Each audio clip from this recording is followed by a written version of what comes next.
Okay guys, अब login और sign up करने के बाद हम यहाँ सबसे पहले अपने फ्रंट एंड के अंदर अब रिडक्स टूल किट को कॉन्फ़िगर कर लेते हैं, क्योंकि हम अब स्टेट मैनेज के लिए, मैंने आपको बताया था स्टेट मैनेजमेंट के लिए हम रिडक्स टूल किट यूज़ करेंगे।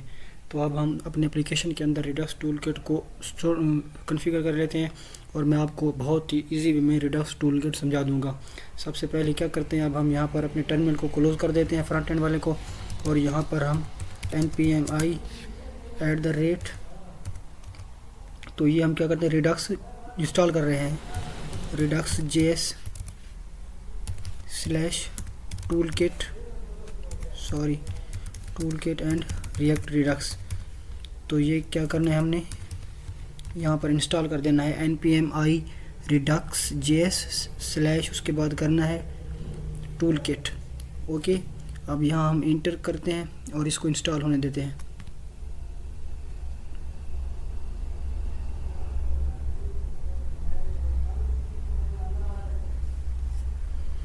ओके यार, तो हमारे पास अब ये इंस्टॉल हो चुकी है। हम सर्वर को दोबारा से यहाँ पर रन कर देते हैं और जाते हैं। अब क्या करते हैं, टर्मिनल को नीचे कर देते हैं। अब हमने क्या करना है, अब हमने src में आना है और यहाँ src के अंदर एक न्यू फोल्डर बनाना है रिडक्स के नाम से। ओके, अब यहाँ एक और फाइल बनानी है हमने रिडक्स के नाम से, रिडक्स फोल्डर के अंदर एक और हमने फाइल बनानी है store.js के नाम से, इसमें क्या करेंगे, हम सबसे पहले हम इंपोर्ट करेंगे कॉन्फ़िगर स्टोर को फ्रॉम, ये हमारे पास कॉन्फ़िगर स्टोर आ जाएगा रिडक्स टूलकिट से। उसके बाद क्या करना है, हमने कॉन्स्ट कर देते हैं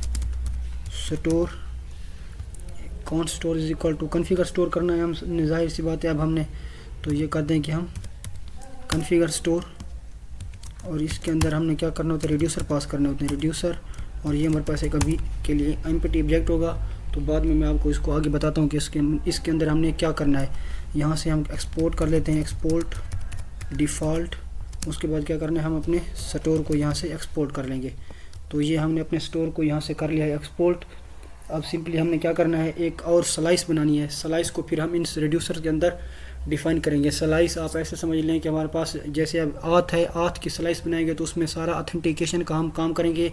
इसी तरह जॉब की स्लाइस बनाएंगे तो उसमें हम जॉब से रिलेटेड जो सारा डेटा होगा वो जॉब से रिलेटेड ही लिखेंगे। तो ये हमारे पास होती है स्लाइस। तो अब हमने क्या करना है, स्लाइस बनानी है, तो हम आएंगे रिडक्स के अंदर और यहाँ एक न्यू फाइल बनाएंगे authslice.js, इस नाम से हम एक स्लाइस बना देंगे authslice.js। और इसमें क्या करना है, हमने सबसे पहले इस फाइल के अंदर सबसे पहले हमने जो काम करना है वो हमने अब क्रिएट स्लाइस को इंपोर्ट करना है, इंपोर्ट क्रिएट स्लाइस। तो हम इसको हमने JS करना था यार, ये मैंने गलती से, ये ऐसे होगा। अब यहाँ क्या करते हैं, हम इंपोर्ट करते हैं क्रिएट स्लाइस को, ये इंपोर्ट हम कर लेंगे क्रिएट स्लाइस को रिडक्स टूलकिट से।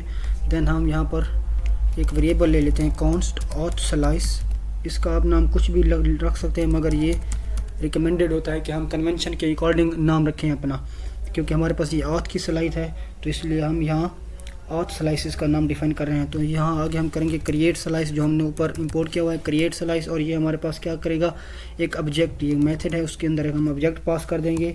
और यहाँ सबसे पहले हमने नाम प्रोवाइड करना है अपने स्लाइस का, तो इसका नाम हम रख देंगे auth।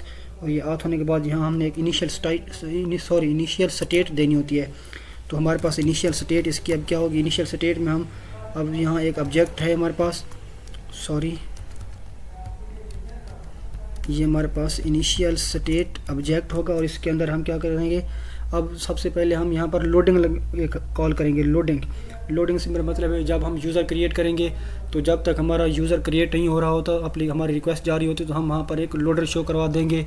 इसी तरह हम जब साइन अप करेंगे तब भी एक लोडर वहाँ पर शो करवा देंगे। तो यहाँ हम लिख देते हैं लोडिंग, और इसकी इनिशियल वैल्यू क्या होगी, फॉल्स।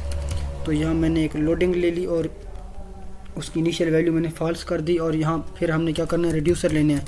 अब रिड्यूसर हमारे पास, आप ऐसे समझिए कि हमारे पास ये एक फंक्शन ही होते हैं और कुछ नहीं होता। तो इसको में हम देते हैं एक्शंस। ओके, ये एक्शन हमारे पास आ गए। उसके बाद हमने यहाँ पे एक्शन क्या करना है, सेट लोडिंग करनी है। सेट लोडिंग हमारे पास क्या होगी, सेट लोडिंग में हम ये कर देंगे कॉलन, और ये हमारे पास दो चीज़ें लेगा, एक्शन और स्टेट। ये हम स्टेट उसके बाद कॉमा लगाकर आपने करना है एक्शन। तो ये हमारे पास दो पैरामीटर लेता है, उस पर हम एरो एक फंक्शन बना देते हैं। देन हमारे पास state dot loading, then state dot loading is equal to action dot payload होता है, एक्शन डॉट पे लोड।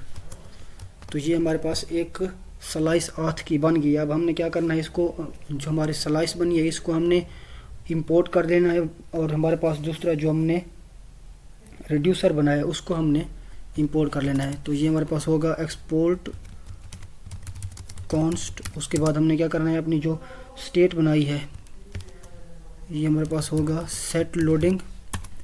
सेट लोडिंग को हम क्या कर रहे हैं, अब यहाँ से एक्सपोर्ट कर रहे हैं। तो ये हमारे पास होगा auth slice dot action, auth slice dot action. Action हमारे पास क्या है, स्टेट लोडिंग हमारे पास एक एक्शन है, ये जो हम यहाँ कॉल कर रहे हैं ना ये हमारे पास एक्शन है। तो हम इस एक्शन को यहाँ से एक्सपोर्ट कर रहे हैं ताकि हम अपने स्टोर के अंदर इसको यूज़ कर सकें।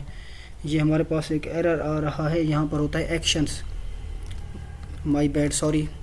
तो अच्छा ये मैंने यहाँ से ऐसा कर लिया। उसके बाद हम क्या करते हैं, एक्सपोर्ट डिफ़ॉल्ट, एक्सपोर्ट डिफ़ॉल्ट। उसके बाद हम अपने जो हमने ऑथ स्लाइस बनाई थी उसके अंदर जो रिड्यूसर है, ऑथ स्लाइस डॉट रिड्यूसर, तो हमने यहाँ इसको एक्सपोर्ट कर लिया है। अब मैं आपको एक बार दोबारा समझा देता हूँ। सबसे पहले हमने क्रिएट स्लाइस इंपोर्ट किया रिडक्स टूल से, किट से। उसके बाद हमने ऑथ स्लाइस यहाँ एक वेरिएबल लिया है, ये हमारे पास क्रिएट स्लाइस होता है, इसमें हमने अपनी स्लाइस का नाम प्रोवाइड कर दिया है जो कि हमारे पास ऑथ। उसके बाद हमने एक इनिशियल स्टेट दे दी है, लोडिंग हमारे पास फॉल्स होगी इनिशियली। देन हमने अपने रिड्यूसर्स डिफाइन करने इसमें। तो हमने एक्शन एक पहले बनाया है सेट लोडिंग, जिसके अंदर दो पैरामीटर हैं, एक एक्शन है और स्टेट, सॉरी एक स्टेट है और एक एक्शन है। तो स्टेट डॉट लोडिंग हमारे पास ये एक्शन है, ये हमारे पास हो जाएगा एक्शन डॉट पे लोड। उसके बाद हमने एक्सपोर्ट कर दिया है जो हमारे पास फंक्शन बनाया है रिड्यूसर के अंदर, स्टेट सेट लोडिंग, और इसको हमने इक्वल कर दिया है ऑथ स्लाइस डॉट एक्शंस, जो भी हमारे एक्शंस होंगे उस, ठीक है। अब हमने दूसरे नंबर पर जो चीज़ एक्सपोर्ट किया है वो हमारे पास है reducer, export default auth slice, उसके बाद डॉट रिड्यूसर। तो हमने यहाँ इसको अब एक्सपोर्ट कर लिया है। अब एक्सपोर्ट कर लिया तो इसको हमने क्या करना है, हमारी जो फाइल है स्टोर वाली, तो हमने वहाँ इसको यूज़ करना है। तो हम जाते हैं दोबारा अपने स्टोर के अंदर और इस रिड्यूसर के अंदर आते हैं। रिड्यूसर में हमने क्या करना है, ऑथ को, हमारा जो वहाँ हमने नेम डिफाइन किया था ऑथ, और इसमें हमने क्या करना है ऑथ स्लाइस, ऑथ स्लाइस। यहाँ पर हमने ये हमें सजेशन दे क्यों नहीं रहा, हमने कोई गड़बड़ कर दिया क्या। इंपोर्ट कर लेते हैं हम, पहले इंपोर्ट कर लेते हैं हम ऑथ स्लाइस को, ऑथ स्लाइस, सॉरी ये नहीं होता है, ऑथ स्लाइस फ्रॉम। अब इसको हमने वहाँ पर अगर एक्सपोर्ट किया था यहाँ पर हम इंपोर्ट कर लेंगे। तो ये हमारे पास आ जाएगा ऑथ स्लाइस। उसके बाद क्या होगा हमारे पास, इसको हम दोबारा अब रिड्यूसर के अंदर हम यूज़ करें तो ऑथ, ये हमारे पास हो जाएगा ऑथ स्लाइस के इक्वल। तो हमने यहाँ पर अब ऑथ स्लाइस रिड्यूसर के अंदर दे दिया है। अब हमने क्या करना है, इसका सपोर्ट प्रोवाइड करना है हमने अपनी मेन एप्लीकेशन के अंदर, जो हमारी मेन डॉट JSX है ना, वहाँ हमने इसको स्टोर को, हमने इस स्टोर का, आप ऐसे समझिए कि स्टोर, हमने स्टोर का वहाँ पर सपोर्ट प्रोवाइड करना है। तो अब हम आ गए हैं अपनी मेन डॉट JSX फाइल में। तो अब हमने यहाँ से क्या करना है, यहाँ से सबसे पहले तो हम कर लेंगे प्रोवाइडर को इंपोर्ट प्रोवाइडर हम कर लेंगे, सॉरी प्रोवाइडर, यहाँ से इंपोर्ट प्रोवाइडर कर लेंगे। और क्या करते हैं हम इसको, अब ये हमारे पास प्रोवाइडर हम यहाँ कॉल करेंगे प्रोवाइडर, ये हमारे पास होगा ऐसे, सॉरी ऐसे। अब इसको क्या करते हैं हम नीचे ले आते हैं इस प्रोवाइडर को, और ये कर देते हैं हम ऐसे इसको, ओके। अब यहाँ हमें क्या करना है, स्टोर पास कर देना है। ये हमारे पास store is equal to store, जो कि हमारे पास आएगा रिडक्स स्टोर से, ये जो है ना, ये हमारे पास। अब हमने अपनी एप्लीकेशन के अंदर रिडक्स टूलकिट का सपोर्ट प्रोवाइड कर दिया है, कंप्लीटली एंड इजीली कर दिया है। ये हमारे पास स्टोर है, ये हमारे पास ऑथ की स्लाइस बना लिया हमने, और ये हमने मेन डॉट JSX के अंदर प्रोवाइडर को यहाँ पर कॉल कर दिया है,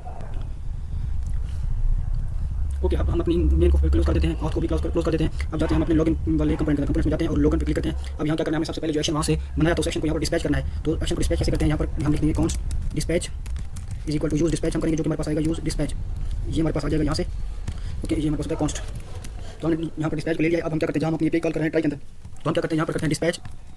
डिस्पैच में हमारा एक्शन था क्या था, वो सेट लोडिंग। तो सेट लोडिंग हम आज ले आएंगे, यहाँ इसको कर देंगे ट्रू, मतलब अब जैसे हमारे फंक्शन के अंदर रिक्वेस्ट आएगी तो ये सेट लोडिंग हमारे पास ट्रू हो जाएगा। और ये हमारे पास जो सेट लोडिंग है यहाँ, हमने यहाँ से रिडक्स से यहाँ कॉल कर दिया है। अच्छा, उसके बाद क्या करेंगे, अब सेट लोडिंग को फॉल्स हम कब करेंगे, जब हमारे पास डेटा लॉगिन यूजर हो जाएगा। तो उसके लिए हम कैच में कर सकते हैं, मगर हम यहाँ पर फाइनली बुला के लगा सकते हैं, और यहाँ कर देंगे अगेन डिस्पैच कॉल करेंगे यहाँ पर, और इसके अंदर कर देंगे, सॉरी सेट लोडिंग फॉल्स कर देंगे इसके अंदर। ओके, तो ये हमने यहाँ पर सेट लोडिंग भी फॉल्स कर दिया है। अब क्या करते हैं, यहाँ पर कंडीशनली रेंडर करते हैं। कंडीशनली रेंडर करने से मेरा मतलब ये है कि अगर हमारे पास अभी लोडिंग ट्रू है तो हम यहाँ पर कुछ और शो करवाएंगे, और हमारे पास लोडिंग फॉल्स है तो हम यहाँ पर यूजर को अगले पेज पर मूव कर देंगे। तो उसके लिए हम सबसे पहले लोडिंग जो हमने जिसकी बेस पर कंडीशनली रेंडरिंग करनी है वो ले आते हैं यूज सेलेक्टर की हेल्प से। तो यहाँ यूज डिस्पैच के नीचे मैं लिख देता हूँ कॉन्स्ट सेलेक्टर, सॉरी इसको कर देते हैं कॉन्स्ट लोडिंग, और ये हमारे पास आएगी यूज सेलेक्टर से। यूज सेलेक्टर हमारे पास रिडक्स से आ जाएगा। उसके बाद हमने क्या करना है, यहाँ पर हमने सिंपल सा कुछ कोई हार्ड एंड फास्ट टूल नहीं है हमारे पास। इसको करने के लिए यूज सेलेक्टर को सिर्फ हमने कॉल करना होता है, और उसके अंदर हमने अपनी जो हमारे पास स्टेट होती है वो हमने देनी होती है। यूज सेलेक्टर के अंदर हमारी जो हमने अपनी स्टेट उस टाइम डिफाइन की थी वो देंगे। वो हमारे पास स्टोर के अंदर थी, तो क्या था हमारे पास स्टोर है, उस स्टोर के अंदर हमने फिर क्या दिया था, स्टोर डॉट ऑथ था हमारे पास, स्टोर डॉट ऑथ। तो मैं आपको दिखा देता हूँ, अगर आपको समझ नहीं है इस चीज़ को, हम जाते हैं अपने स्टोर के अंदर, और स्टोर के अंदर ये देखिए हमारे पास रिड्यूसर है, रिड्यूसर हमारे पास आते तो हमने इस ऑथ को यहाँ पर लगा दिया है, स्टोर डॉट ऑथ। अब ये हमारे पास लोडिंग अब आ गई है। अब हमने सिंपली क्या करना है, यहाँ पर कंडीशनली एंटर कर देना है। तो मैं जाता हूँ नीचे, और ये जहाँ हमारा है लॉगिन वाला बटन, तो ये है हमारा बटन। ओके, ये हमारा बटन है। तो इसको हम क्या करते हैं, अगर हम कहते हैं हमारा ये, इसको मैं करता हूँ कट, यहाँ कर देता हूँ मैं इफ लोडिंग। अगर हमारे पास लोडिंग ट्रू है तो हम यहाँ कुछ और शो करवा देंगे, वरना क्या कर देंगे, ये बटन शो करवा देंगे। अगर हमारे पास लोडिंग हमारे पास है ट्रू तो यहाँ सिंपल करवा देंगे क्रिएटिंग प्लीज वेट। तो ये हमारे पास सिंपल ये टेक्स्ट हमारे पास शो हो जाएगा। अगर हमारे पास जब लोडिंग फॉल्स हो जाएगी तो हम फिर यहाँ पर ये शो करवा देंगे। ओके, तो ये हमारे पास इस तरह से हम शो करवाएंगे। अब अगर हम जाते हैं अपने ब्राउजर के ऊपर, तो ये हमारे पास अब रिलोड हो रहा है, कुछ एरर आ गया क्या, अच्छा कोई एरर नहीं है। उसके बाद हम जाते हैं ये यहाँ पर लॉगिन पर, और यहाँ पर क्या करवाते हैं, हम लॉगिन करवाते हैं। तो उससे पहले हमने क्या करना होगा, बैकएंड को मैंने क्लोज कर दिया था, तो बैकएंड को करते हैं दोबारा से, नहीं बैकएंड हमारे पास रन कर रहा है। तो अब क्या करते हैं हम, सॉरी ये बैकएंड बंद हो गया है, नीचे टर्न चला गया। जाते हैं ब्राउजर के ऊपर और यहाँ पर हम लॉगिन करवाते हैं। ये हमारा था bisma@gmail.com, पासवर्ड था 1 2 3 4 5 6, और ये स्टूडेंट। और यहाँ से देखेंगे आप, अगर यूजर हमारे पास, क्योंकि हम रिक्वेस्ट जैसे भेजेंगे तो हमारी लोडिंग हो जाएगी, तो यहाँ हमें टेक्स्ट देखने को मिलेगा कि प्लीज़ वेट।